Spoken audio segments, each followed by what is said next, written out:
আলো কে জ্বালালো হায়, কে আনিলো হায়, কে দেখালো হায়। মদিনাতে নূরের আলো কে জ্বালালো হায়, কে দেখালো হায়, কে আনিলো হায়। এলেন নবী এই ধারাতে দিনের দাওয়াত পৌঁছে দিতে, এলেন নবী এই ধারাতে দিনের দাওয়াত পৌঁছে দিতে। না মানিল কাফেরেরা কত কষ্ট পায়, কে আনিল হায়, কে দেখালো হায়। মদিনাতে নূরের আলো কে দেখালো হায়, কে আনিলো হায়, কে দেখালো হায়। গেলেন নবী তায়েফেতে দিনের দাওয়াত পৌঁছে দিতে, গেলেন নবী তায়েফেতে দিনের দাওয়াত পৌঁছে দিতে। কাফেররা মারলো পাথর, কাফেররা পাথর মারলো প্রিয় নবীর গায়ে, কে আনিলো হায়, কে জ্বালালো হায়। মদিনাতে নূরের আলো কে জ্বালালো হায়, কে দেখালো হায়, কে আনিলো হায়। দুহাত তুলে আল্লাহ, দুহাত তুলে সকাতরে, দুহাত তুলে আল্লাহর কাছে বলেন নবী সকাতরে। দুই হাত তুলে আল্লাহর কাছে বলেন নবী সকাতরে। বান্দা তোমার ওয়াবুজ মাওলা, বান্দা তোমার ওয়াবুজ মাওলা, ক্ষমা করো তাই না মানিল হায়, কে দেখালো হায়। মদিনাতে নূরের আলো কে জ্বালালো হায়, কে দেখালো হায়, কে জ্বালালো হায়। শ্রদ্ধেয় সভাপতি,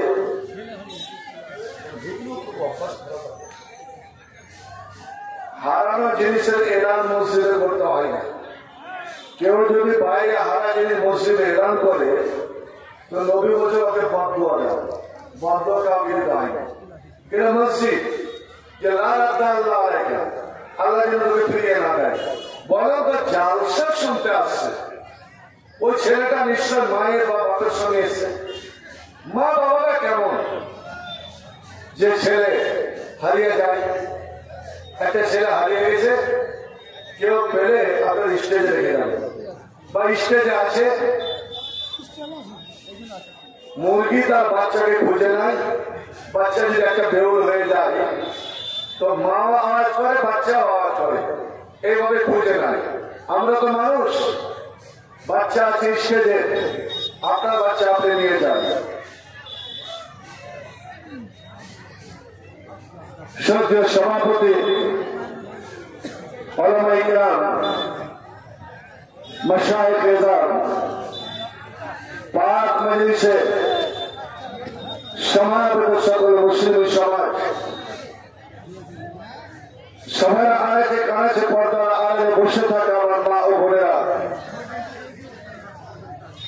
সকলের প্রতি রইল আন্তরিক সালাম, শুভেচ্ছা, অভিনন্দন ও আন্তরিক ভালোবাসা। শ্রদ্ধেয় ভাই সকল, সিরাতুন নবী, নবী করিম সাল্লাল্লাহু আলাইহি ওয়াসাল্লামের সিরাতে মুবারাকা পবিত্র জীবনাবলী এতটাই দীর্ঘ, যেমন কোরআনের ব্যাখ্যা বিশ্লেষণ করে আজ পর্যন্ত কেউ শেষ করতে পারেনি, আর কিয়ামত পর্যন্ত পারবে না। কোরআনের গভীরতায় কেউ পৌঁছতে পারেনি এবং পারবে না। কোরআন এমনই একটা কুলহীন সমুদ্র, যার নাই কুল নাই কিনারা। বাহরুল আমিন লা ইউদরাকু কারহু, এমনই আথাহ সমুদ্র, এমনই গভীর সমুদ্র, যার গভীরতা পর্যন্ত কেউ পৌঁছতে পারেনি। ওয়ালা সাহিলু ইউবলাগু ইলাইহি, আর এমনই কুল কিনারাহীন সমুদ্র, যার এপার থেকে ওপার কেউ যে নৌকা নিয়ে পা দিয়ে সরাসরি পাড়ি দিবে, এটাও সম্ভব নয়। কোরআন এমনই একটা কিতাব, আর কোরআনটাই হচ্ছে আমার নবীর পূর্ণতা জীবন। এটা জেনে রাখবেন। এটা কোন রাম কাহিনী নয়, মহাভারতের কাহিনী নয়, রুস্তম সোহরাবের পুঁথি নয়, সোনাধারের পুঁথি নয়, যেখান থেকে শুরু করলাম ওখানে শেষ করে দিলাম, শেষ হয়ে গেল। ভাই আমার, আল্লাহ মহান, আল্লাহর পৃথিবী বিশাল পৃথিবী। যে পৃথিবীতে আমরা বাস করি, বাস করেও আমরা যেমন পৃথিবীর কিনারা পাই না। কয়টা বৈজ্ঞানিক পৃথিবীর কিনারা পেয়েছে? আমরা মালদা জেলার মানুষ, গোটা মালদাটার মানচিত্র তা আমরা বর্ণনা করতে পারবো না মালদাতে বসবাস করে। তো আল্লাহ নবীর সিরাত, এই জালসায় 1.5 ঘন্টার জালসায় কোনটা সাইড, নবীর জীবনের কোনটা সাইড নিয়ে আলোচনা করা যায়? তার জন্ম, না তার মৃত্যু, না তার শৈশবকাল, না তার যৌবনকাল, দাম্পত্য বিবাহ জীবন, না বিবাহ পূর্ববর্তী জীবন, মক্কার জীবন, না মদিনার জীবন, না তার রাজনৈতিক জীবন, না আন্তর্জাতিক জীবন, কোনটা নিয়ে? সর্বক্ষেত্রে আল্লাহ রাব্বুল আলামিন বলছেন, তোমাদের নবী তোমাদের জন্য সর্বক্ষেত্রে আইডিয়াল, সর্বক্ষেত্রে তোমাদের নমুনা। একজন হযরত আলী কাররামাল্লাহু ওয়াজহু, নবীর কাকাতো ভাই, বাল্য বন্ধু, যে হযরত আলী 7 বছর বয়সে, মাত্র 7 বছর বয়স, নবীর হাত ধরে নিয়েছিলেন। যখন আল্লাহর নবীকে সাফা পাহাড়ে মক্কার লোকেরা অপমান করলো, কেউ তার বরখাস্তের দিকে কর্ণপাত করলো না। নবী বলেছিলেন, আমার কাছে এমনই একটা মহামন্ত্র আছে, আল্লাহ রাব্বুল আলামিন আমাকে এমনই একটা মন্ত্র শিখিয়ে দিয়েছেন। হে আমার জনমন্ডলী, হে আমার বংশের লোকেরা, হে মক্কাবাসী, তোমরা যদি ওই মন্ত্রটা অন্তর থেকে আমার সঙ্গে তোমরা যদি পড়ো, তোমরা যদি মেনে নাও, তো তামলিকুনাল আরব ওয়াল আজামা, তোমরা আরবে, তোমরা অনারবে, সারা বিশ্বের সর্দার হবে তোমরা। ভাইজান, সবাই এক বাক্যে বলে উঠেছিল, মুহাম্মদ তুমি সত্যবাদী, তুমি কোনদিন তো মিথ্যা বলো না, তুমি কাউকে ফাঁকি দাওনি, ধোকা দাওনি, কাউরির সঙ্গে তোমার চিটিংবাজি করে ইতিহাস নাই। এই জন্য তো আমরা তোকে সত্যবাদী বলে ডাকি, আর সাদেক বলে ডাকি, আল আমিন বলে ডাকি, বিশ্বস্ত বলে ডাকি। আর যেটা তুমি আমাদের সামনে বলবে, তুমি ব্যক্তি হিসাবে কোন একটা মানুষের সামনে যদি মিথ্যা না বলো, আর তোমার সমস্ত বংশধরকে দেখে তুমি মিথ্যা বলবে না, বলো এমন কোন মন্ত্র যে মন্ত্রটা উপরে আমরা যদি আমল করে নিই, আমরা যদি বাস্তবে তাকে রূপ দিয়ে নিই, তবে আমাদের অভাব অনটন, আমাদের কষ্টের জীবন, এই যে মক্কাতে না এখানে নদ নদী আছে, না কোনো জমি জায়গা আছে, না কোনো ফুলের বাগান আছে, না কোনো ফলের বাগান আছে, আমরা বিয়াবান একটা মরুভূমিতে বসবাস করছি, পাহাড় গেরা দেশে বসবাস করছি। মোহাম্মদ তোমার মন্ত্র পড়ে নিয়ে যদি আমাদের দুর্দশা দূর হয়ে যায়, আমাদের সুদিন ফিরে আসে, বলো বছর বলো, তাড়াতাড়ি বলো, আমরা অবশ্যই তোমার কথার উপরে আমল করব। আমার নবীর বিশ্বাস যে 40 বছর ধরে এই লোকেরা আমাকে সম্মান দিয়ে এসেছে, আমি না হলে ওদের কোন বিচার আসার ফয়সালা হয় না। ওদের টাকা পয়সা ব্যাংকে যেমন মানুষ জমা রাখে, এরা আমাকে বিশ্বাস করে আমার কাছে টাকা পয়সা জমা রাখে, এই জন্য এরা আমাকে উপাধি দিয়েছে। আর আমি আপনার সত্যবাদী এবং বিশ্বাসী। এবার আমার নবী তাদেরকে সম্বন্ধ করে বলছেন, আমি আছি পাহাড়ে, তোমরা আছো নিচে, তোমরা পাহাড়ের এই পার্শ্বটা কি দেখতে পাচ্ছ? উল্টো সাইড বোঝে না। আর আমি যেমন সামনটা দেখছি, আমি পিছনটাও দেখতে পাচ্ছি। তা তো সত্য। এবার আমি যদি বলি যে পাহাড়ের এই পাশে গোপন রাস্তা নাই, একদল শত্রু, একদল ডাকু অস্ত্র শস্ত্র নিয়ে ঘুপটি মেরে তারা লুকিয়ে আছে, সুযোগ পেলেই রাত্রের অন্ধকারে যখন তোমরা ঘুমিয়ে যাবে, তোমাদের মক্কায় ঝটিকা আক্রমণ হেনে সব কিছু তোমাদের লুটে ফুটে নিয়ে চলে যাবে, এটা তোমরা বিশ্বাস করবে? আর যেমন এই কথা বলা ভয়, আমার বড় বড় মক্কাবাসী বড় বড় লোকের মুখ শুকিয়ে গেছে। আবু জেহেলের মতো লোকটা, যারা তখন নাম আবু জেহেল পড়েনি, নাম তো ছিল আমর বিন হিশাম। আমর বিন হিশাম ডাক নাম ছিল আবুল হাকাম। খুব জ্ঞানী লোক ছিল, বুদ্ধিমান লোক ছিল। ওদের যে দারুন নাদওয়া পার্লামেন্ট হাউস, যেখানে ওরা বসে যে কোনো জিনিসের সিদ্ধান্ত নিত, ভাই আমার আপনার শুনে রাখুন ইতিহাস, ওই দারুন নাদওয়ার কমিটি বা মেম্বার ওই লোকগুলো হতো যাদের বয়স 50-50-এর আগে কেউ ওই দারুন নাদওয়ার পার্লামেন্টের মেম্বার হতে পারত না। কিন্তু আবু জেহেল, আমর বিন হিশাম এতটাই জ্ঞানী, এতটাই তার বুদ্ধিমত্তা ছিল, এর বিচক্ষণতা দেখে মক্কার লোকেরা 25 বছর বয়সেই তাকে ওখানকার মেম্বার বানিয়ে দিয়েছিল। ভাই আমার নাম আমর বিন হিশাম, বনু মাখজুম কবিরা। কিন্তু এই নামটা আবু জেহেল, মূর্খের বাবা, এটা কখন দিল? এই নামটা কার দেওয়া? এই নামটা দেওয়া হয়েছে স্বয়ং আল্লাহ নবী জনাবে মুহাম্মদ রাসূলুল্লাহ এবং বলুন সাল্লাল্লাহু আলাইহি ওয়াসাল্লাম যখন মা সুমাইয়াকে ইসলাম কবুল করার অপরাধে তার সুমাইয়ার স্বামী ইয়াসির এবং সুমাইয়ার যুবক ছেলে আম্মারকে 3 জনকে 3টা খুঁটিতে বেঁধে রেখেছিল।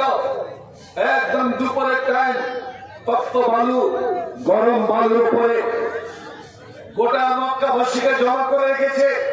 আর আবু জেহেল হাতে নিয়ে আছে বলল, আর ওই সময় বলছে সুমাইয়া তুই ইসলাম ছেড়ে দে, মুহাম্মদের দ্বীন ছেড়ে দে, তুই একবার মুহাম্মদকে গালি দে, তোকে ছেড়ে দিব, সব পরিবারে তোকে মুক্ত করে দিব। আর যদি এখনো তোর ভয় না হয়, এখনো যদি মুহাম্মদের পথ তুই না ছাড়তে পারিস, তাহলে তোর তো কি গতি হবে, হবেই। তোর ছেলেকে, তোর স্বামীকে এক্ষুনি তোর সামনে উলঙ্গ করব, তোকে উলঙ্গ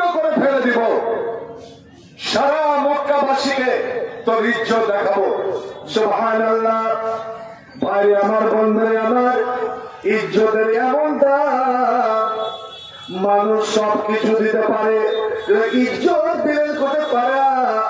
সবকিছু ফিরিয়ে পাওয়া যায়, টাকার বিনিময়ে সবকিছু ফিরিয়ে পাওয়া যায়। এ আমার মায়ের বোনের শোনো রাখো, একবার যদি তোমার ইজ্জতে আঁচড় লেগে যায়, তোমার সম্মানে যদি আঁচড় লেগে যায়, ওই মান সম্মানটা ওই দুনিয়ার অর্থ দিয়ে, সমস্ত ধন সম্পদ দিয়ে, সোনা চাঁদি বেরিয়ে দিয়েও তোমার হারানো ইজ্জত কোনদিন তুমি ফিরে পাবে না। আম্মা সুমাইয়াকে, মা সুমাইয়াকে যখন হুঙ্কার দিল, তোমাকে এক করে উলঙ্গ করে দেওয়া হবে এবং সারা মক্কাবাসী এবং তোমার যুবক ছেলে পর্যন্ত তোমার ইজ্জত দেখবে। এটা কি তুমি চাও? সেদিন সুমাইয়া হুঙ্কার দিয়ে বলেছিল,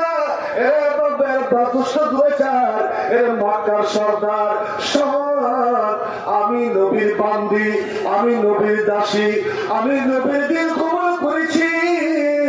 এটা মুখের ব্যাপার নয় রে, আমি অন্তর থেকে নবীকে ভালোবেসেছি।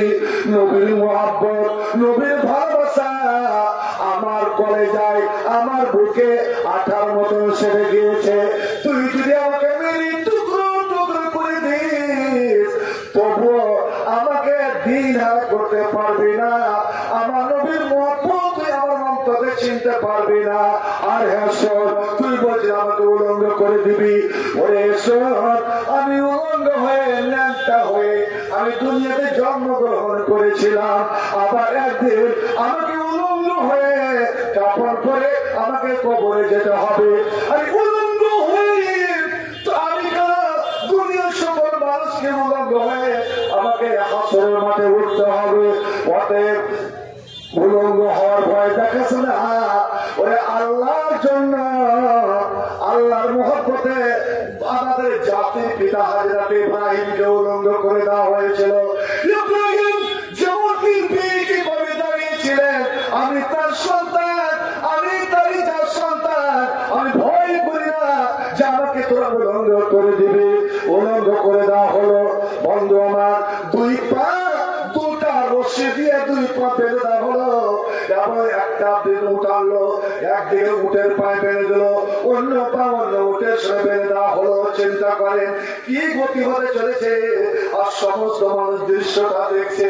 যুবক বেটা আমার ও দেখছে, স্বামী আছে ও দেখছে। আল্লাহ আল্লাহ, কিছুক্ষণ পরে উলঙ্গ সুমাইয়ার দুই পাশে বাঁধা আছে দুইটা উট, দুই দিকে হাঁকিয়ে দেবে। বাহক তৈরি হয়ে আছে, চালক তৈরি হয়ে আছে।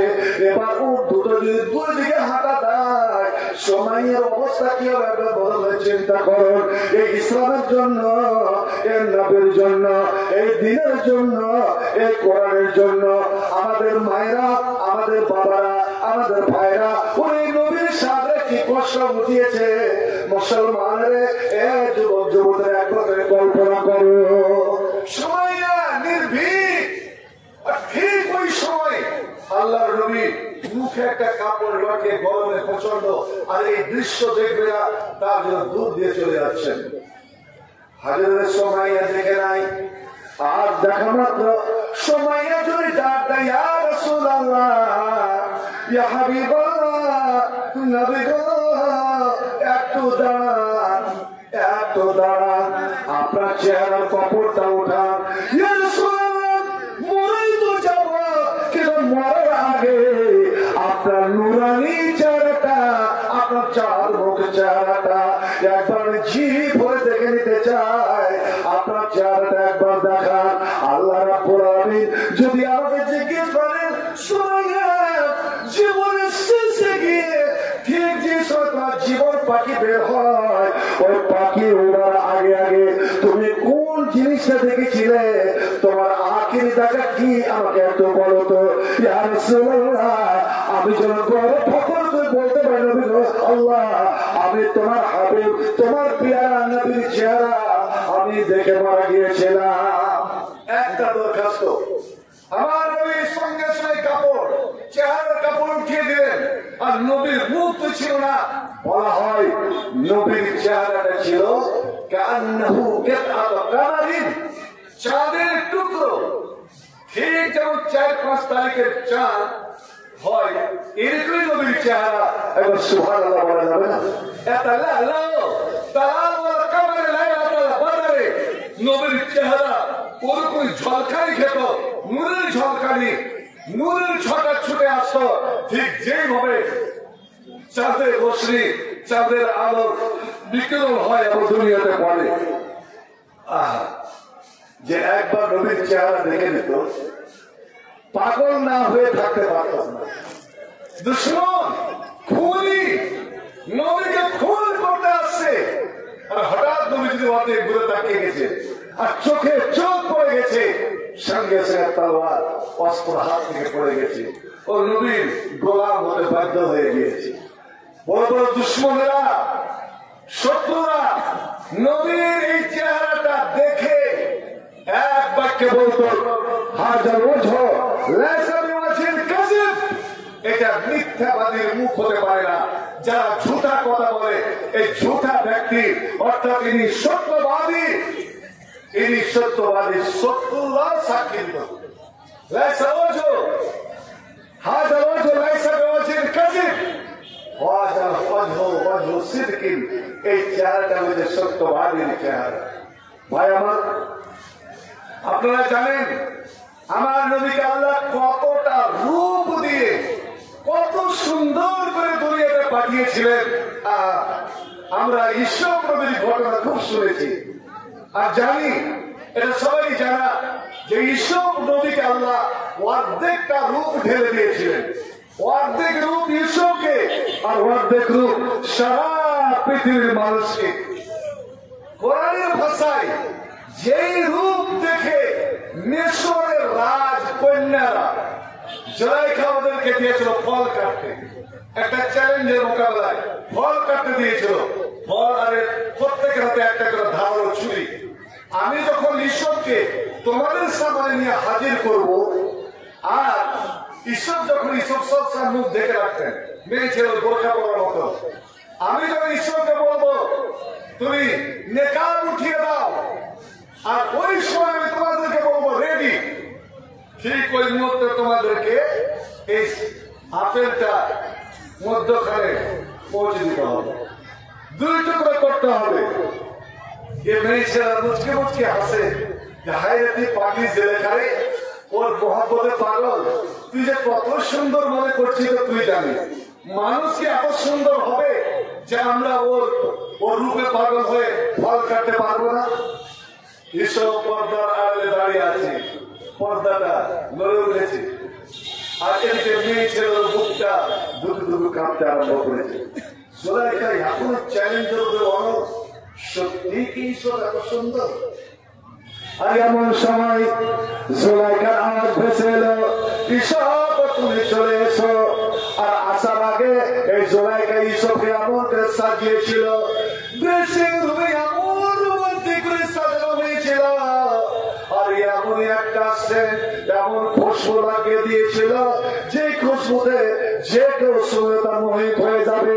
হাজরাতে ইউসুফ যখন সমস্ত রূপ সৌন্দর্যতা নিয়ে রূপের ঢেউ খেলিয়ে যখন সামনে এসে হাজির আর নেকাব উঠিয়ে দিয়েছে, আল্লাহ আল্লাহ গোটা ঘর যেন আলোর একটা বিজলির যেন ছড়া পড়ে গেল, সজনের জন্য বিজলি পড়লো। আর এমন বিদ্যুৎ হলো যে বন্দরে সকলের চোখ ছাঁদে লেগে যায়, সবাই হাত থেকে ফল চলে গেল। ফল চলে গিয়েছে, কেউ জানতে পারেনি। আর ওই সময় ফল মনে করে তারা ছুরি চালিয়ে দিল। ফল তো না, ফল মেয়ের মাটিতে পড়ে গিয়েছে, সবাই ফল মাটিতে পড়ে গিয়েছে। পক্ষান্তরে হাত চলে গেল, ছুরি চলে গেল তাদের অঙ্গুলের উপরে, অঙ্গুল কেড়ে একাকার, তত্ত্ব রক্ত ভয়। তবুও তাদের খেয়াল নাই, ওদের হোশ নাই যে আমরা ফল কাটিনি, ফলের জায়গাতে আমরা অঙ্গুল কেটে দিয়েছি। আর এদিকে জুলাইখা বিজয়ের হাসি খিলখিল করে হাসে আর বলে কোরআনের ভাষা, জাল জালেকা লুমতুন নবী, এ মিশর মেয়ে ছেলেরা, তোরা এক ঝলক দেখে, এক পলক দেখে তোরা সইতে পারলি না, নিজেকে কন্ট্রোল করতে পারলে না রে, তোরা চিন্তা তোদের ফল কোথায়? তোদের ফল মাটিতে গড়াগড়ি, আর ফলের জায়গাতে আমার ইসবের উপরে মোহিত হয়ে তোরা হাত কেটে দিয়েছে। আল্লাহ নিজে বলছেন, তিনি তো মুমিন মুসলমানেরা, আমি তোমাদের এমন নবী দিয়েছি যে নবীর রূপের বর্ণনা তোমার কল্পনা করতে পারবে না। ওই ইউসুফের রূপ দেখে মেয়ে ছেলে হাত কাটলো এবং বলল, মা হাজা বাশার, এটা মানুষ নয়, মানুষ নয়, নিশ্চয় আল্লাহর কোন দূত হবে, আকাশের কোন একটা প্রাণ, কোন একটা সৃষ্টি মাখলুক হবে, যার রূপ মানুষের এত রূপ তো হতে পারে না। জুলাইখা বলেছিল, এক পলক দেখে তোর এই অবস্থা, আর আজ 8 বছর ধরে আমার বাড়িতে আছে।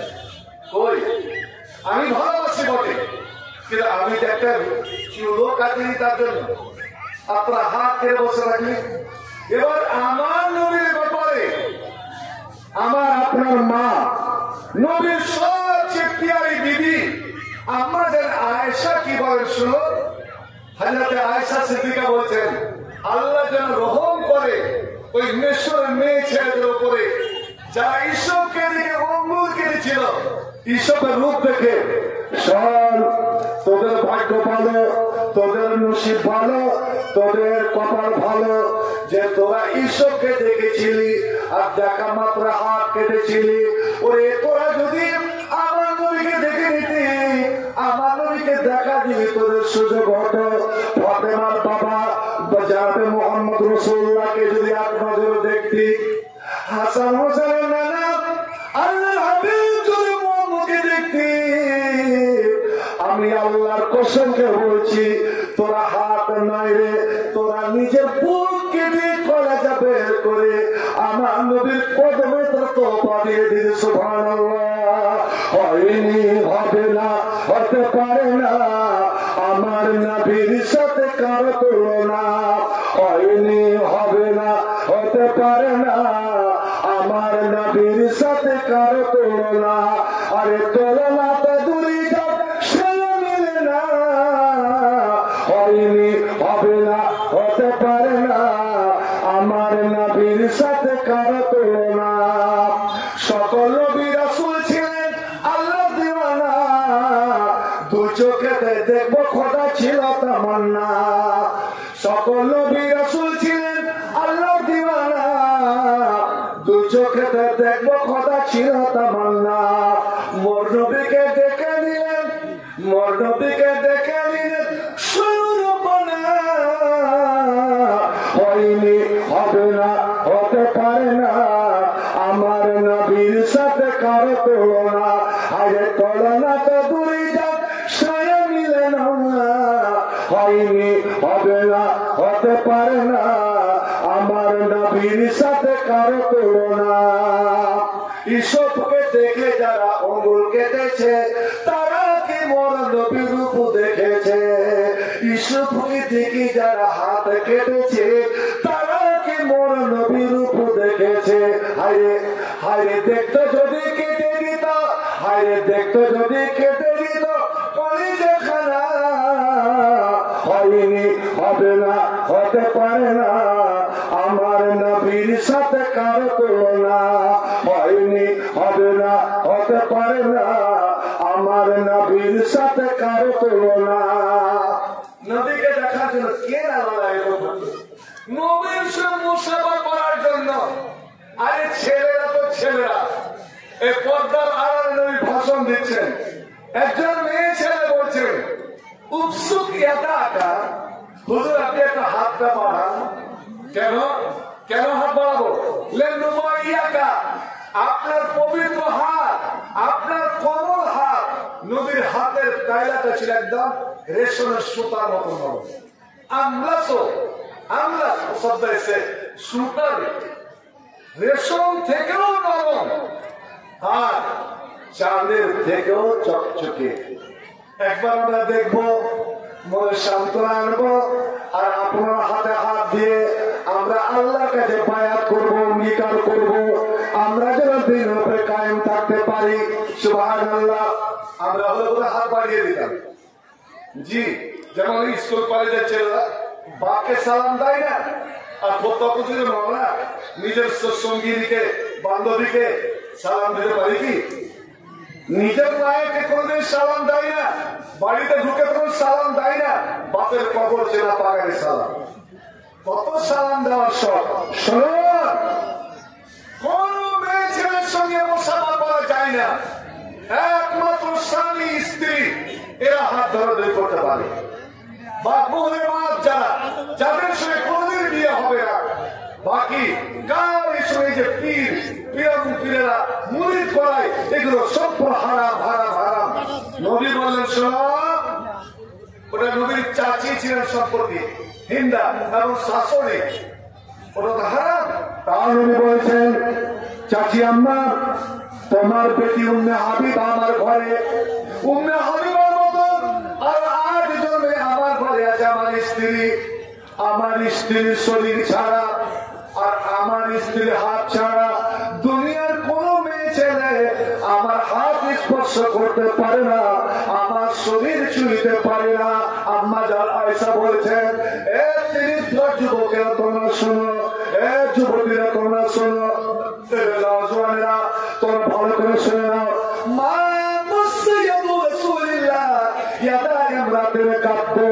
যদি তোমরা সত্যি নবীকে ফলো করো, নবীর অনুকরণ করো, তবে শুনে রাখো তোমাদের নবী আমাদের স্বামী ফাতেমার বাবা জনাবে মুহাম্মদ রাসূলুল্লাহ সাল্লাল্লাহু আলাইহি ওয়াসাল্লামের হাত কোন দুনিয়ার মেয়ে ছেলে হাত স্পর্শ করেনি, স্পর্শ করতে পাইনি, একমাত্র তার বিবিরা ছাড়া, তার স্ত্রীরা ছাড়া। ভাই বলছিলাম যে নবী চেয়ারটা করে দিলেন, ও হাজরাতে সুমাইয়া এবং কিছুক্ষণ মেহমান হাজরাতে আম্মার ইয়াসির নবীর নুরানি চেহারাটা সুন্দর করে দেখলেন। নবী গো, তখন সুমাইয়া সম্পূর্ণ উলঙ্গ হয়ে গিয়েছে। ভাই সম্পূর্ণ উলঙ্গ করে দেওয়া হয়েছে। আল্লাহু আকবার। আকাশের ফেরেশতারা দেখছেন, আকাশের ফেরেশতারা দেখছে, দুনিয়ার মাতলব দেখছে। হযরত সুমাইয়া কেঁদে কেঁদে নবীকে বলছেন, ইয়া রাসূলুল্লাহ উদুল্লাহ আলাইহিম, নবী গো আর কষ্ট সহা যায় না, আর যন্ত্রণা সহা যায় না। ইয়া রাসূলুল্লাহ এখনই দুইটা মুখ খাটাবে দুই দিকে, আমার পা ফরফর করে ফেলে যাবে, আমার শরীর দুই টুকরো হয়ে যাবে, যেমন মাছকে দুই টুকরো করা হয় ওইভাবে আমার শরীর দুই দিকে ভাগ হয়ে যাবে। ইয়া রাসূলুল্লাহ একমাত্র আপনার মহব্বতে একদিনের জন্য আপনি দয়া করে এই দুষ্ট দুরাচার লোকদের জন্য, এই কাফের মুশরিকদের জন্য একটু বদদুয়া করে দেন, অভিশাপ করে দেন, অভিসম্পদের দোয়া করে দেন, ধ্বংসের দোয়া করে দেন। নবী আমার নবী তাকে সবুজ সান্ত্বনা দিয়ে বলছেন, এরে সুমাইয়া শোনো, আমি দুনিয়াতে অভিশাপ দেওয়ার জন্য, আমি বদদুয়া দেওয়ার জন্য আসি নাই রে, আমি শত্রুকে যে বদদুয়া দিব এটা আমার পরিচয় নয়। এ সুমাইয়া ইসমে আলা ইয়াসির, এরে ইয়াসিরের পরিবার, ইয়াসির আম্মার সুমাইয়া তুই তিনজন একই পরিবারের, একজন স্বামী একজন স্ত্রী একটা বেটা। আমি তোমাদের বলছি একটু সবুর করে নাও, ধৈর্য ধরে নাও, এটা তোমাদের পরীক্ষা শেষ, চূড়ান্ত পরীক্ষা, চূড়ান্ত পরীক্ষা, এটাই শেষ তোমার পরীক্ষা। ওরে সুমাইয়া তুমি যত আমাকে দেখা, তুমি দেখে নাও, এই বিদায় কালে তুমি দেখে নাও, আর তোমাকে দেখার সময় পাবে না, তুমি আর দেখতে পাবে না, তুমি অন্ত করবে না। সুমাইয়া আমি তোমাকে বলছি এই জগতের এই দুনিয়া তুমি আর আমাকে দেখতে পাবে না, কিন্তু আমার একটা কথা শুনে নাও, আর আমি নবী মুহাম্মদ আমি নিজের পক্ষ থেকে কোন কথা বলি না যতক্ষণ আল্লাহ আমাকে না বলান, ওটা আল্লাহর পক্ষ থেকে। সুমাইয়া তুমি দুনিয়া থেকে যেতে যেতে আমার একটা কথা শুনে নাও, মাউইদুকুমুল জান্নাহ, তোমাদেরকে আমি ওয়াদা দিলাম জান্নাতের, তোমরা তো সরাসরি জান্নাতে যাবে। আর জান্নাতে যাওয়ার সময় জান্নাতের গেটে সর্বপ্রথম আমাকে যে দেখবে, আমার যে দর্শন পাবে, আমার যে মোলাকাত পাবে সেটা হবে তুমি। তুমি সুমাইয়া জান্নাতের গেটে সর্বপ্রথম তোমার সঙ্গে আমার হবে সাক্ষাৎ, ততদিন তুমি সবর করে নাও। হযরতে সুমাইয়ার মুখে একটা হাসি চলে এলো, আনন্দ চলে এলো, সব দুঃখ দুর্দশা সব কষ্ট ভুলে গেল। এই যে নবী একটা কথা বললেন, সবর করো, আর অল্পক্ষণ কয়েক মিনিট পর তুমি যে যাবে আখিরাতের জীবন পাইবে, জান্নাতে তোমার সঙ্গে গেটে আমার মোলাকাত হবে, আমার সাক্ষাৎ হবে। আর ওই মুহূর্তে সুমাইয়া উপরে মাথা উঠে আল্লাহ আমি তোমার নবীকে দেখতে চেয়েছিলাম। আপনার দেখতে পারি না, আমাকে কথা কথা মারবে, আমি আগে একটু লড়ে চলে বলে 20 টাকা দিয়ে এখানে এটা করি হচ্ছে একটা আসন তো এগিয়ে আসুন, এগিয়ে আসুন, এগিয়ে যারা ফাঁকা অসুবিধা হচ্ছে। আল্লাহ আমি তোমার নবীকে শেষবারের মতন জি ভরে দেখে নিলাম। আল্লাহ আপনি আর একটা জিনিস দেখাবে না, একটা জিনিস দেখাবে না? ফেরাউনের স্ত্রীর হাত পা বেঁধে দিয়ে বুকে যখন কয়েক কুইন্টালের পাথর রেখে দেওয়া হয়েছিল, শেষবারের মতন আসিয়া বিনতে মুজাহিম ফেরাউনের বিবি আল্লাহর কাছে দরখাস্ত করেছিলেন, রব্বি ইবনিলি ইন্নাকা বাইতান ফিল জান্নাহ, আল্লাহ তুই জান্নাতে আমার জন্য একটা ঘর নির্মাণ করো, আর ওই ঘরটা আমাকে আল্লাহ তুমি দেখাও। সেই দিন জিবরিল আমিন জান্নাতের নকশা আসিয়ার চোখের সামনে তুলে ধরেছিলেন, এবং যে ঘরটা তার জন্য বানানো হয়েছে ওই ঘরটাও আসিয়ার মুখে চলে এসেছিল হাসি, আনন্দের হাসি, সব কষ্ট ভুলে গিয়েছিল। আল্লাহ আমি তোমার নবীর একজন দাসী, আমি তোমার নবীর লন্ডি, আমি তোমার নবীর সেবিকা, আল্লাহ তোমার প্রেমে পাগলি, তুমি কি একবার ওই জান্নাত খানা দেখাবে না? যে জান্নাতের কথা আমার পেয়ারা হাবিব আমাকে শোনালেন, যে মাওয়েদ কমল জান্নাত, এর সুমাইয়া তোমাদের পরিবারের জন্য রইল জান্নাত। সঙ্গে সঙ্গে জিবরিল আমিন জান্নাতের নকশা তুলে ধরেছে। আল্লাহ হুকুম, আল্লাহ বলছে সরে জিবরিল আমার সুমাইয়াকে একবার জান্নাতটা দেখিয়ে দাও, এ দক্ষিণীকে জান্নাত দেখিয়ে দাও, এ জুলুম শয়তান সামনেওয়ালিকে জান্নাত দেখিয়ে দাও।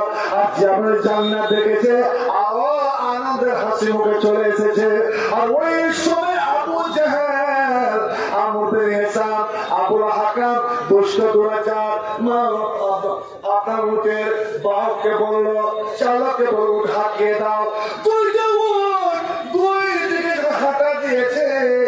ভাই আমার, আজ আমরা ইসলামকে নিয়ে কত হাসি মজা করি বন্ধুরে, এই ইসলামের জন্য যারা এতটা কষ্ট পেয়েছে, আপনি কিয়ামতের দিন তাদের সামনে কোন মুখে দাঁড়াবেন? যে আজ আমরা কয়টা আমরা ইসলামকে মানি, ইসলামের রীতিনীতি কয়টা আমরা ফলো করেছি, ইসলামের জন্য কতটা কষ্ট আমরা করি, এই মসজিদের জন্য কতটা কষ্ট করেছেন বলুন তো দেখি। কি জিনিস তুলে ধরবেন? যেমন উট দুই দিকে হাঁটা দিল, একটু পর করে আওয়াজ হলো, আল্লাহ আল্লাহ দেখেছেন মানুষ দাও দিয়ে বাঁশ ফাড়ে, যখন ধারে এঁকে যায় তখন এটা হাতুড় দিয়ে মারে, এবার বাঁশটা ফেটে উঠে একটা শব্দ হয়, আল্লাহ আল্লাহ যখন দুই দিকে হাঁটা দিয়েছে, হাজারো দুই পায়ের মধ্যে চামড়া হাত দিয়েছে, সহজে ফাটে না, একটা আওয়াজ হয়েছে। এই দুষ্ট দুরাচার মালাওয়াল আবু জেহেল, আবুল হাকাম ও করেছে হাতে যে যুদ্ধ বল্লম ছিল, ওই বড় বল্লম খানা আম্মা যা সুমাইয়া বলতে বড় কষ্ট হয় রে বন্ধু, কিন্তু শরীয়তের কথা না বললেই নয়। ওই দুষ্ট দুরাচার মা সুমাইয়ার গোপন অঙ্গ নিশান করে, গুপ্ত অঙ্গ নিশান করে এত জোরে সজের মল পাহাড় বাকি কবলে হা ওর সারাম গাহে লজ্জা স্থানে এত জোরে বল্লম চালালো যে বল্লম খানা লাগলো সামনে, আর পিছন দিয়ে বেরিয়ে চলে গেল। আর ততক্ষণে উঠ জাহাজটায় ছেড়ে চলেছে, আর পা থেকে গোস পর্যন্ত এমনকি বন্যা খালি বন্যা করে যারা পরবর্তীতে মুসলমান হয়ে গিয়েছিল কতজন বেহুশ হয়ে যেত বলতে বলতে, সুমাইয়ার কথা বলতে বলতে বেহুশ হয়ে যেত। ওই আমরা দেখেছিলাম সেদিন সুমাইয়ার মুখটা নিয়ে অর্ধেকটা একদিকে অর্ধেকটা একদিকে এইভাবে পড়ে গেল। কিন্তু আমরা দেখে অবাক হয়ে গেলাম যে সুমাইয়ার চেহারাতে, সুমাইয়ার কপালে, সুমাইয়ার গায়ে, সুমাইয়ার দুই ভাগে ফোটে। তখনও যেন হাসি লেগে আছে, তখনও যেন হাসি লেগে আছে। কারণ উনি কোনদিন কিছুকে দেখে ভয় করে না রে। আর যার ভিতরে ভয় থাকে না তার হাসি কামড়াতে পারে না।